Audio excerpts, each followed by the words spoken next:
a woman next to me found a gold coin. I think it was a Russian ruble. Apparently somebody tried to hide it and hoping that if they have the money or the gold, they'll be able to buy their lives. And this, there was a German SS woman, her name was Brigida. As a matter of fact, she survived the war. I was supposed to testify against her, but I didn't remember her. And I didn't want to lie because I might have ruined the whole thing. And besides, I didn't want to lie anyway. So she was flanked by dogs, police dogs. And she used to sick them on people. Sick them, that's the word, is it not? She knows, when the woman next to me noticed the Brigida on top of that crater, she threw the coin away, and Brigida had literally X-ray eyes. There was something diabolic about her, and she took us both because she didn't know which one of us had thrown that gold coin.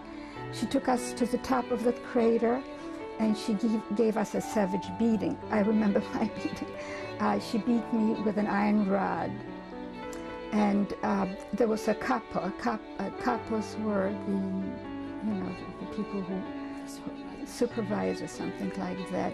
It comes from the Italian word head, okay? Head rather. So she gave Brigida a wooden stick with which she beat me, and I tried to be clever, and I stuck my feet out because I had one shoe that was my own and one that was not. But she was just as clever as I, and she beat me savagely. I was bleeding, and my left arm was full of welts. And my sister stood there, and she watched this, and she couldn't do a thing, so you can imagine her anguish.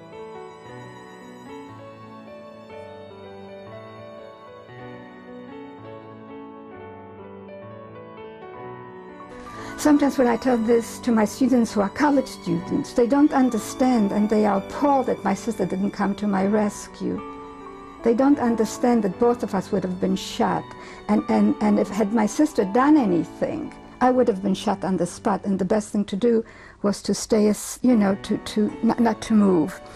And I have a hard time convincing them, that was the only, that there was no other recourse.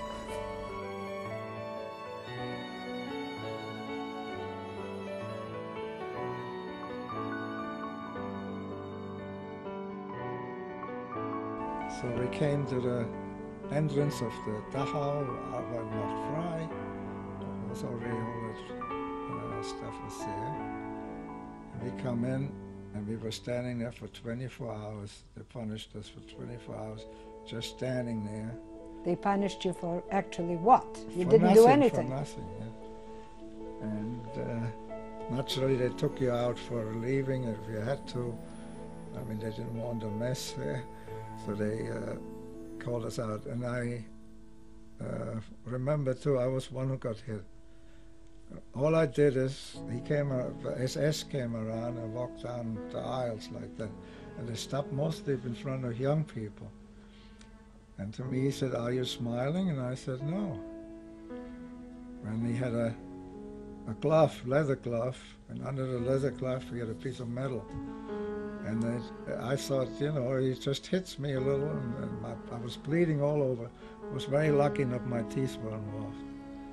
And he hit you in the face. Yeah, and the blood was running down. I couldn't even wipe the blood, So I stood there, and I was brave enough to take it. And when she left, I took handkerchiefs, and when people gave me right away something. Was your father next to you? Sure. And he was he was ready to grab that guy. Lucky he didn't.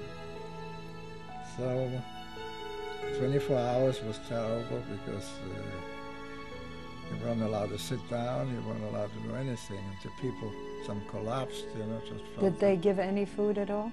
No.